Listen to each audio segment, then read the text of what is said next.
Hoje, nessa oportunidade, eu quero conversar com os irmãos, baseado em Atos dos Apóstolos,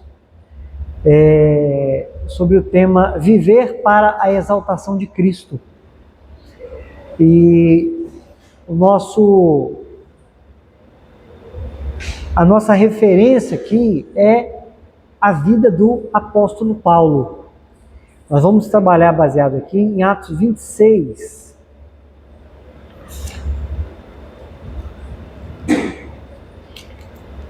Atos 26. Nós vamos ler do verso 1 a 8.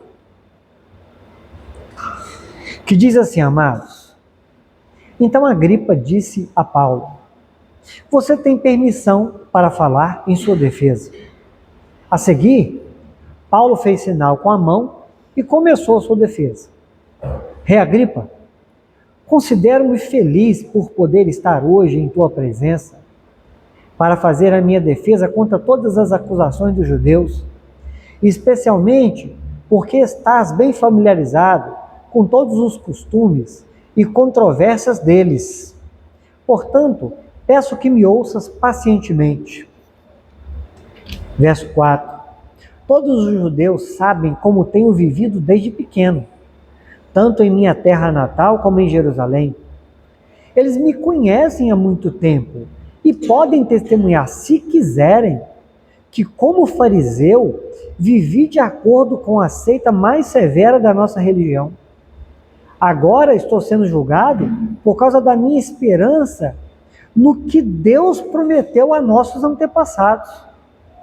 Esta é a promessa que as nossas 12 tribos esperaram que se cumpra, cultuando a Deus com fervor dia e noite.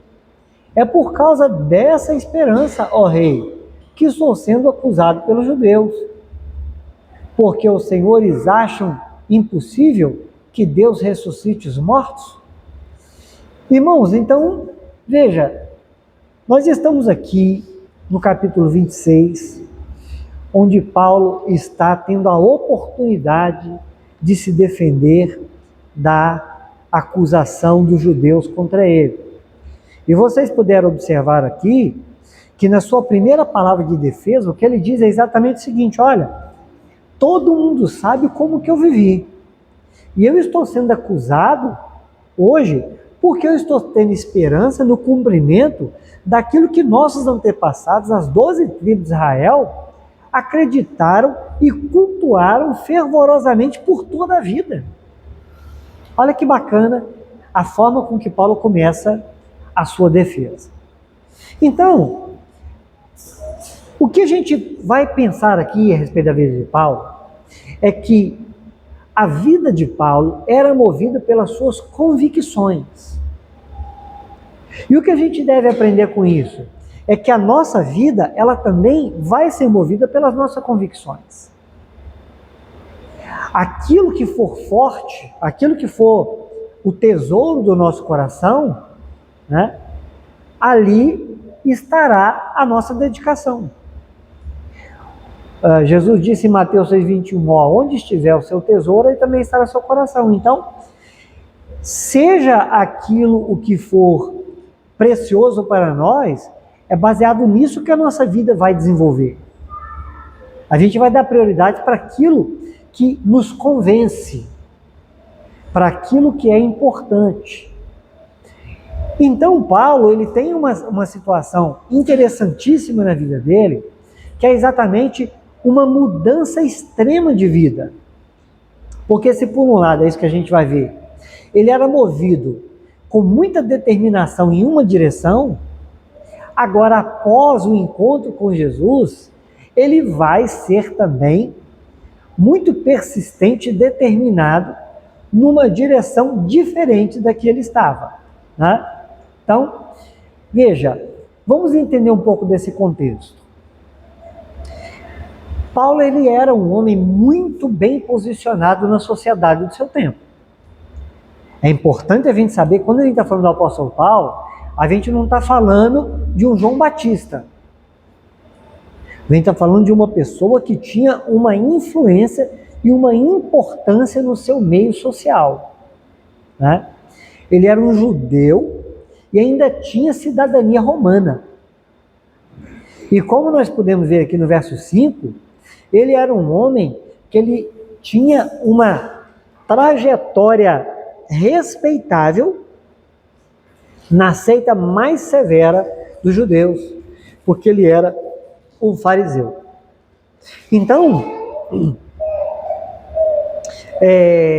Paulo, ele não era uma pessoa, digamos assim, não percebida na sociedade. Tanto que você pode notar, uma coisa interessante, é que na defesa dele, ele vai se dirigir a Agripa e vai falar o seguinte: olha, todos os judeus sabem como tem vivido desde pequeno, tanto na minha terra natal como em Jerusalém, eles me conhecem há muito tempo e podem testemunhar de como eu fui um fariseu dedicado.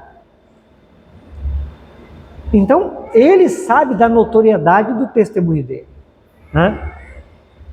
Pois bem, então ele era um homem que tinha essa característica.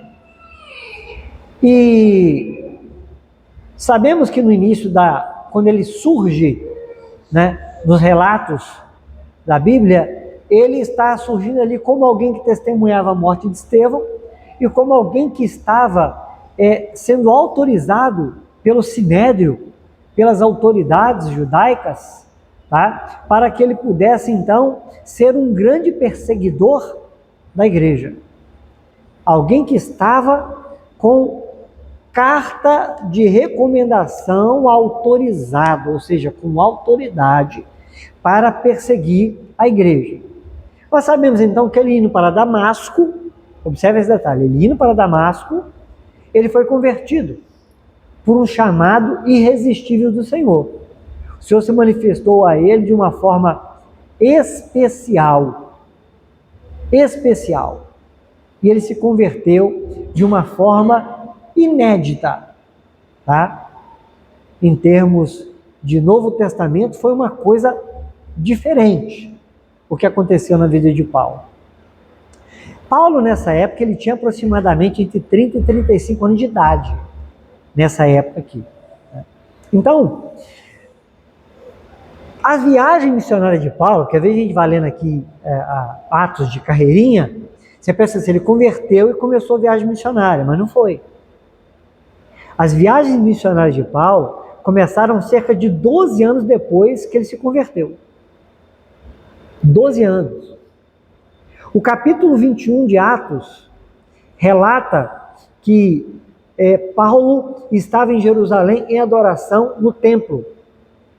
Então houve uma grande aflição entre os judeus, é o que antecede aqui essa situação que ele está se defendendo. Tem uma manifestação ali, uma confusão entre os judeus, e eles começam a condená-lo de estar introduzindo gregos no templo, levando gente que não podia estar no templo. Então cria-se ali uma situação desconfortável, ele é condenado, ele é acusado de estar profanando o templo, e ele foi jogado para fora do templo e foi espancado. Você imagina a cena. Paulo pregando, ele sendo expulso e jogado lá fora, ele começa a apanhar. O texto do capítulo 21 conta para nós que eles estavam querendo matá-lo. Eles queriam acabar com a vida dele naquele momento ali. No entanto, chegam as tropas romanas e lançam mão dele e impedem que ele fosse morto ali. Só que tem um detalhe. Isso já está agora no capítulo 24. Os romanos pegam Paulo para poder tratar a questão. Só que acontece o seguinte, alguns se reúnem, cerca de mais de 40 judeus, e eles fazem um combinado entre eles. Que combinado é esse? Nós vamos ficar sem comer. Nós vamos fazer um jejum. A gente só vai voltar a comer novamente depois que Paulo estiver morto. Você imagina uma situação dessa? Quando Paulo morrer, a gente volta a comer. Antes disso, ninguém come. Então, o que acontece é que essa informação chega para o comandante romano. Então, Paulo, ele é levado, escoltado para o governador Félix da Judéia, e ele fica preso por 2 anos. Por 2 anos na Cesareia. E tem um detalhe aqui interessante, que esse Félix, o governador ali, ele, no Atos 24 e 26, deixa claro para a gente que ele volta e meia visitava Paulo, sabe para quê? Porque estava na expectativa que Paulo subornasse ele para ter benefício. A Bíblia relata isso. Que Félix visitava ele de vez em quando, esperando que Paulo oferecesse suborno para que ele tivesse ali algum tipo de benefício. Mas o que acontece? Félix, ele deixa de ser o governador e Festo assume.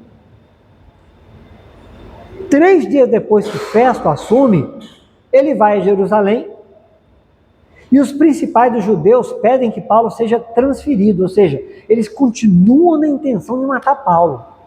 Eles querem matar Paulo de qualquer jeito. Só que Festo, o governador, não atende o pedido desses judeus. Não vamos atender. Mas convocou os judeus para que houvesse um julgamento na Cesareia. Cerca de 10 dias depois desse acontecimento, estavam lá e Paulo então se pronuncia. Só que no risco de sofrer um julgamento injusto, é esse momento aqui que Paulo ele pede o seguinte, ele pede um julgamento, ele apela para César, para não ser julgado ali pela influência dos judeus. Acontece, e a gente está chegando aqui nesse relato, já estamos aqui no capítulo 25, que o rei da Judéia, Agripa, e a sua irmã Berenice, foram a Cesareia para saudar o governador que assumiu ali recentemente, que é Festo. Quando isso acontece, o que acontece? Festo ele aproveita aquela ocasião e conversa com o rei sobre a situação de Paulo. Fala, o negócio aqui está meio complicado. Eu estou com Paulo, ele é judeu, cidadão romano, o povo quer porque quer matar Paulo.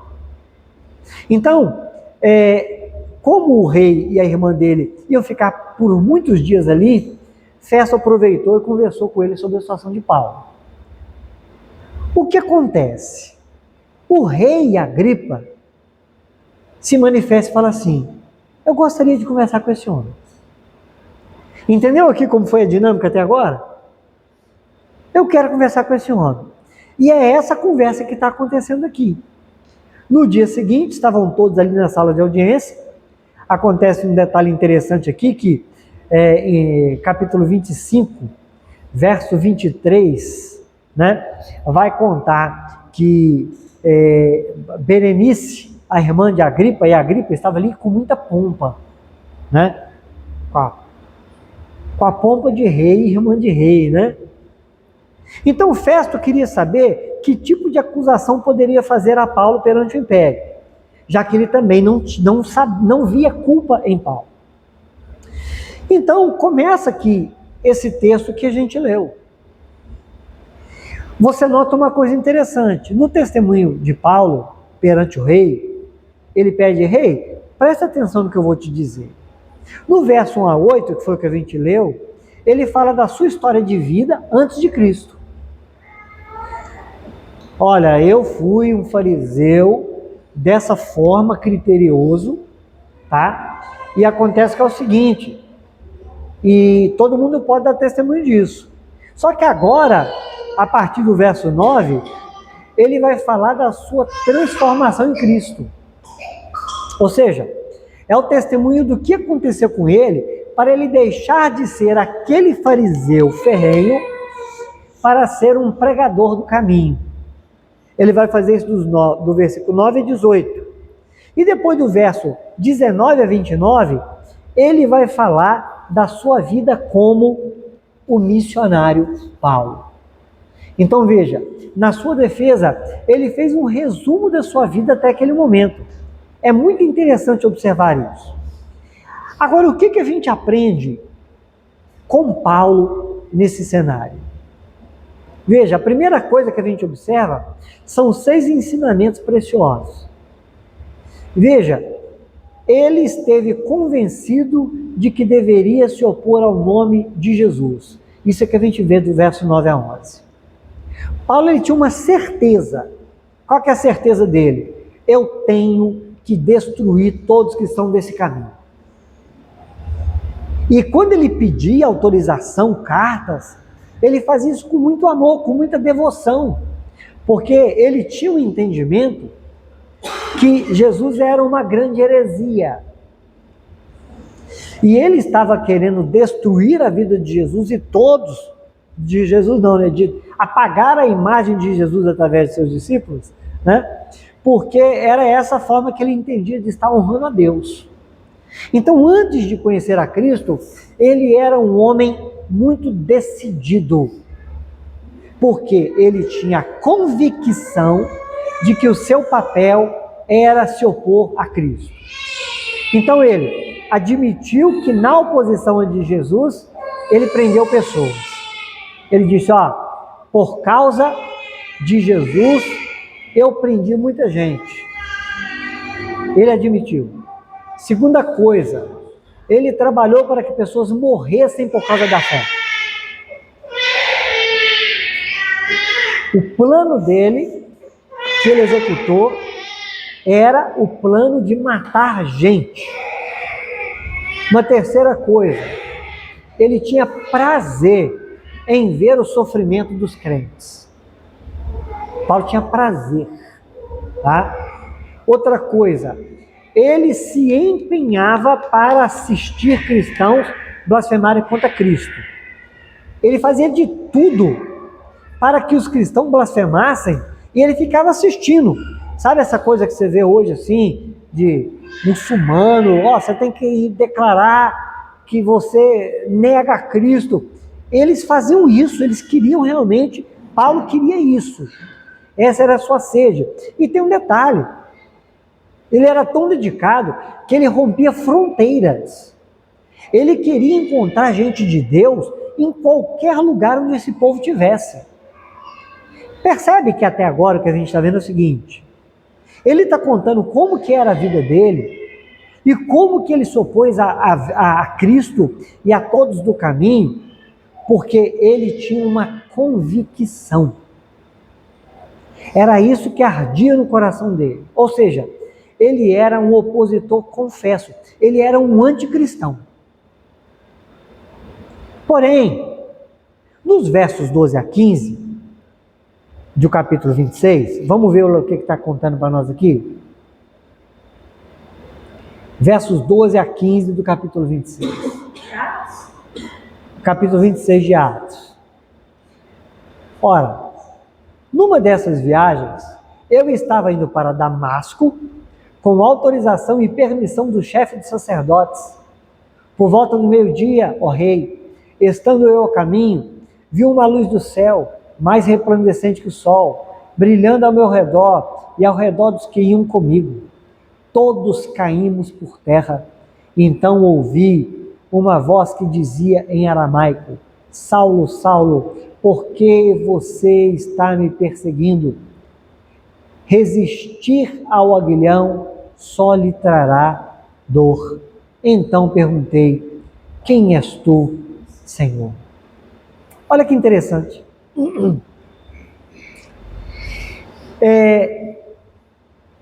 Saulo, para fazer o que fazia, ele pedia autorização. Mas agora chega alguém que é todo poderoso e não precisa de autorização de ninguém.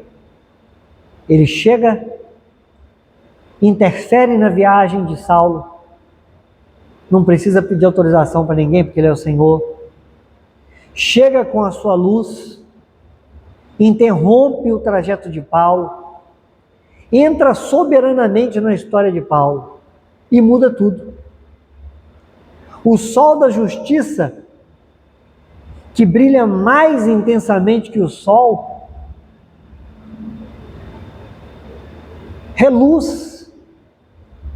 E tanto Saulo como todos que estavam com ele tiveram que se prostrar. Na verdade, foi um cair. Sabe por que foi um cair? Porque eles não puderam resistir àquela intervenção de Deus na vida deles. Não teve jeito. Caíram. A voz de Cristo ecoou naquele coração que era convicto de uma forma de vida. A voz do Senhor ecoou naquele coração confuso, penetrou no coração de Paulo e abalou a consciência dele. Jesus destruiu ali as convicções daquele homem naquele momento. Eles caíram, ele ouviu a voz: Saulo, Saulo, por que me persegue? Resistir ao aguilhão só lhe trará dor. Ou seja, resistir a Deus é uma tolice. Saulo então só pôde perguntar: quem és tu, Senhor? Ele já pergunta afirmando, né? Sabe? Porque ele se prostrou. Ele se prostrou, falou assim: olha, é maior do que eu. É maior do que aquilo que eu penso, é maior do que aquilo que me move, é maior dos meus propósitos. Me fez parar. Claro que ele não teve tempo de raciocinar isso, mas foi impossível não ser testificado no coração daquele momento que era Deus falando com ele. Isso aí, só Deus. Porque para mudar um homem como esse aqui, como é que ia fazer? Não tinha jeito. Quem mudava um homem desse, gente? Determinado. Gente, o prazer da vida dele, o objetivo da vida dele, o propósito da vida dele era matar cristão. Ele queria extinguir o nome de Jesus do meio daquele povo. Extinguir. Então veja, Saulo, Saulo, repetidamente, é como um alerta, né? Saulo, Saulo. É como a voz do pai que adverte o filho quando erra. Ei, tá errado, pode parar, porque me percebe.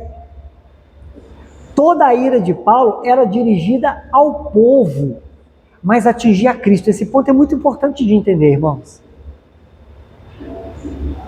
Ele estava perseguindo o povo do caminho, mas Jesus disse: por que você está me perseguindo? Quando eu observo isso aqui, a gente deve considerar a profundidade disso. Então, resistir ao aguilhão só lhe trará dor. Ou seja, Deus impõe o seu domínio. Não dá para resistir, irmãos, ao agir de Deus. E agora é interessante que Saulo, ele faz uma pergunta que ele deveria ter feito muito antes. Não tem? Quando ele ouviu falar do caminho, do que estava acontecendo, das pessoas que estavam se convertendo, ele poderia ter feito essa pergunta antes, né? Quem é esse do qual todos estão falando? Ele não fez lá atrás, mas teve que fazer agora. Quem é? Quem é? Quem é este? Então, quem és tu? Mas Jesus respondeu, verso 15, eu sou Jesus, a quem você está perseguindo. Irmãos, que coisa fantástica. Que coisa fantástica. É interessante porque Saulo, nessa hora, ele precisou entender que tudo que ele estava fazendo de mal para aquelas pessoas, ele estava fazendo com o Senhor. Sabe por quê, irmão? Porque a gente não deve esquecer, igreja é corpo de Cristo. Povo de Deus é povo de Cristo. Fazer o mal, prejudicar um cristão, é atingir o corpo de Cristo. Né? Eu sou Jesus a quem você está perseguindo. Paulo estava perseguindo quem? Os cristãos. Mas Jesus assumiu, falou: você está perseguindo a mim. A mim. Então, veja, Jesus agora, ele pediu autorização dos judeus, certo? Carta de autorização para poder perseguir. Jesus agora é como se ele rasgasse aquela carta que ele tinha na mão e desse outra carta para ele. Jesus mostra o caminho para ele. Olha o que diz o verso 16. Agora, levante-se, fique em pé. Eu apareci para constituí-lo servo e testemunha do que você viu a meu respeito e do que lhe mostrarei. Eu o livrarei do seu próprio povo e dos gentios, aos quais o envio, para abrir-lhes os olhos e convertê-los das trevas para a luz e do poder de Satanás para Deus, a fim de que recebam o perdão dos pecados e herança entre os que são santificados pela fé em mim. Irmãos, que coisa fabulosa! Sabe, aquela convicção, estou indo para Damasco, a minha tropa comigo, vou chegar lá e vou botar para quebrar. Jesus entra. Todo mundo cai por terra com a sua luz. Por que você está me perseguindo, rapaz? Quem és tu? Eu sou Jesus a quem você persegue. Agora deixa eu te falar um negócio. Presta atenção. Levanta. Fique em pé. Porque eu apareci para fazer de você uma testemunha minha. Irmão, que coisa fantástica. Passou na cabeça de Paulo, será? Ai, irmã. Foi uma virada, né? Porque com certeza o que a gente precisa considerar aqui é que não necessariamente o que passou na cabeça, mas o que passou no coração dele. Né? Porque Deus moveu o interior dele ali. Não foi palavra só para o intelecto dele. Foi mover no coração dele. Foi mover profundo na vida dele. Né? Então, olha, levanta, fica em pé. Eu apareci para mudar a sua vida. Acabou. Uma coisa interessante que a gente nota aqui é o seguinte. Você não vê Jesus chegando para ele aqui, tá? E fazendo algo do tipo, Paulo, eu estou querendo pedir uma opinião. Paulo, eu estou querendo aqui negociar com você um projeto. Ô Paulo, eu estou querendo aqui trazer você um pensamento. Não, ele não fez nada disso. Nada. Ele chega e ele simplesmente impõe a sua vontade. Ou seja, Paulo, agora você precisa entender que você é meu servo e minha testemunha. Sua missão é anunciar às pessoas, a mim, a meu respeito, para que as pessoas se convertam, para que sejam perdoados e sejam herdeiros de toda a graça. Vocês entendem que Paulo agora é um missionário.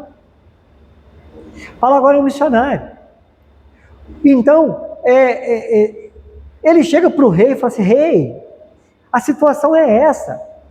Todo mundo sabe da minha história de vida desde criança, como eu fui criado, como eu fui um fariseu dedicado. Todo mundo sabe como eu lutei para destruir o que se falava sobre Jesus. Todo mundo sabe. Mas, rei, um dia Jesus entrou na minha vida. E ele fez isso comigo. Aí o que ele diz? Verso 19. Assim, rei, eu não fui desobediente à visão celestial. Olha que legal isso aqui, irmãos. Preguei em primeiro lugar aos que estavam onde? Damasco. Vocês se lembram? Ele pediu carta para ir perseguir cristão aonde? Damasco. O primeiro lugar que ele foi para Damasco, tá?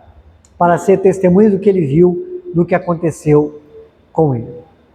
Então, irmãos, o que a gente precisa entender aqui é que Paulo confessou ao rei que ele foi determinado para Damasco para fazer uma coisa e fez outra, porque Jesus tomou a frente.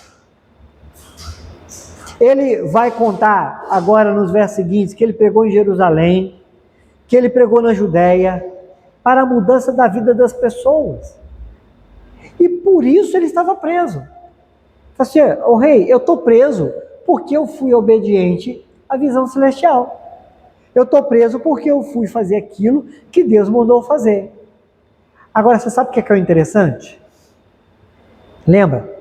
Ele se converteu lá pelos seus 30, 35. Ele ficou num período de uns 12 anos, né? Pregando por ali, sendo ensinado. Ele passou por alguns períodos de aprendizado, né? E o que vai acontecer é o seguinte: nessa fase que a gente está aqui, que já aconteceram as viagens missionárias dele.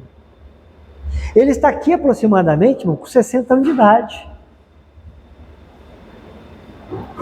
Então ele disse: olha, tenho contado com a ajuda de Deus até o dia de hoje. Ou seja, quando ele dá esse relato aqui para o rei, ele está contando aqui sobre o que aconteceu na caminhada dele como servo de Deus. Tá? Então observa que agora nesse momento, ele ainda está fazendo uma coisa que ele fez em toda a caminhada. No verso 22, quer ver o que diz aqui? Que interessante, ó.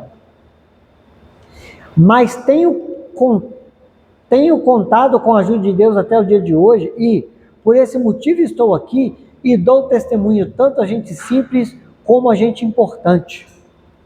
E ele estava fazendo isso ali naquele momento agora. Ele estava testemunhando para o rei. Dou testemunho tanto para a gente simples como para a gente importante. Ele estava agora no tribunal dos homens, na condição de preso, dizendo para eles que ele era o único livre que estava ali. Ele estava pregando para o rei, para o governador, para os soldados, para os serviçais, e veja, ele estava como prisioneiro. Sabe o que a gente aprende aqui, irmão? A vida dele não estava boa, mas ele continuava na missão. A vida dele não estava fácil, mas ele continuava na missão.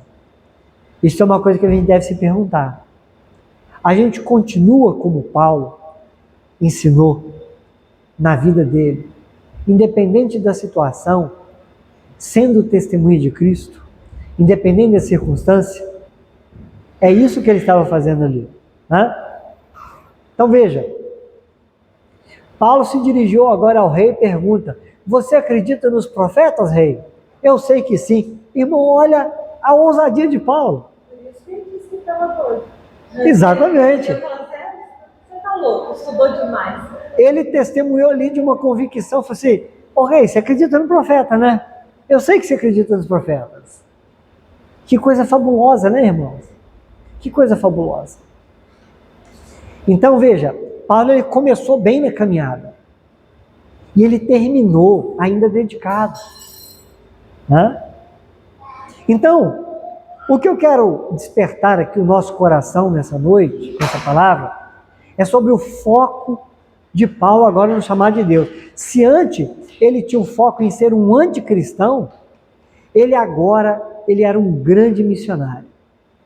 Paulo pregava a palavra, né? E mesmo quando alguém tentou intimidá-lo, como o rei fez ali, né?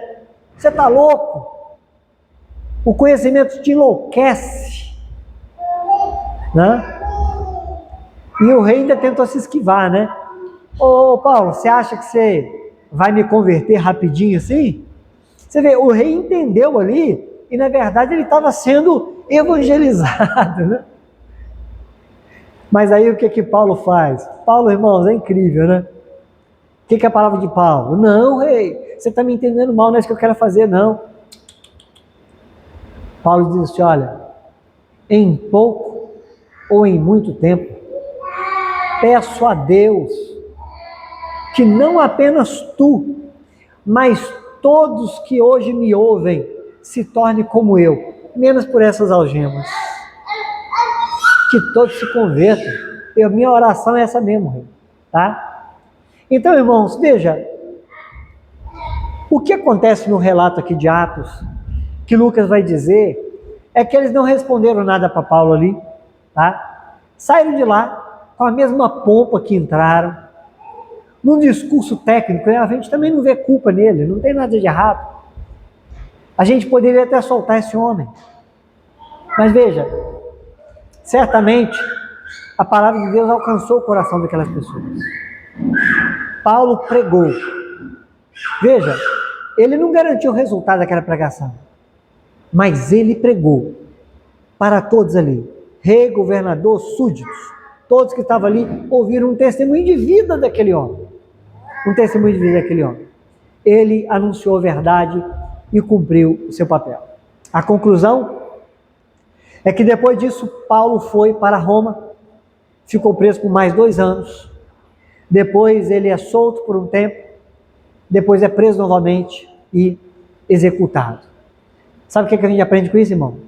Depois que Jesus entrou na vida de Paulo, Paulo pregou até o último dia da sua vida. E você sabe o que ele falou, irmã? Na véspera da sua morte, digamos assim, na última carta que ele escreveu, ele expressou o seguinte: lutei o bom combate, terminei a corrida, permaneci fiel. Agora o prêmio me espera, a coroa da justiça que o Senhor, o justo juiz, me dará no dia da sua volta. E o prêmio não será só para mim, mas para todos que com grande expectativa aguardam a sua vida. Quando Paulo termina a vida dele, nesse empenho missionário, alguém pode ler isso aqui e sentir pena de Paulo. Nossa! Não, irmão, Paulo não falou isso aqui com voz de lamento. Paulo falou isso aqui, irmãos, com voz de quem sabe que venceu. Paulo entendeu que ele era um vencedor. Ele falou aquilo com tom de triunfo, com voz de vencedor, tá? E aí, que coisa fantástica. Concluindo, né, irmãos? Ele começou a história com cartas onde era autorizado a destruir a vida de cristãos. Ele dedicou a vida dele inteira, até o último momento, na pregação do Evangelho, até mesmo quando estava sendo julgado. E agora, irmãos, o que a gente tem ainda da vida desse homem são cartas. Cartas que instruem e trazem vida para a igreja do Senhor. Olha que obra maravilhosa que Deus fez na vida de Paulo. Então, precisamos absorver isso, irmãos. Não viver aí, sabe, no fascínio do entretenimento, no fascínio das conquistas, né? Não podemos viver aí escravizados pelas futilidades da vida.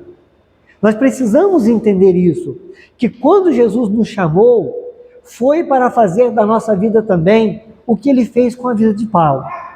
Sabe por quê? Presta atenção numa coisa, irmão. Ele mesmo escreveu depois, bem antes para os Coríntios, né? Que nós somos cartas vivas. Eu e você, irmãos, somos cartas vivas para a glória do Senhor. Amém? Então, vamos nos dedicar para que a nossa vida seja também uma vida impactante para aqueles que precisam conhecer a Cristo. E que muitos conheçam a Cristo, irmão, através de mim e de você, em nome de Jesus. Amém?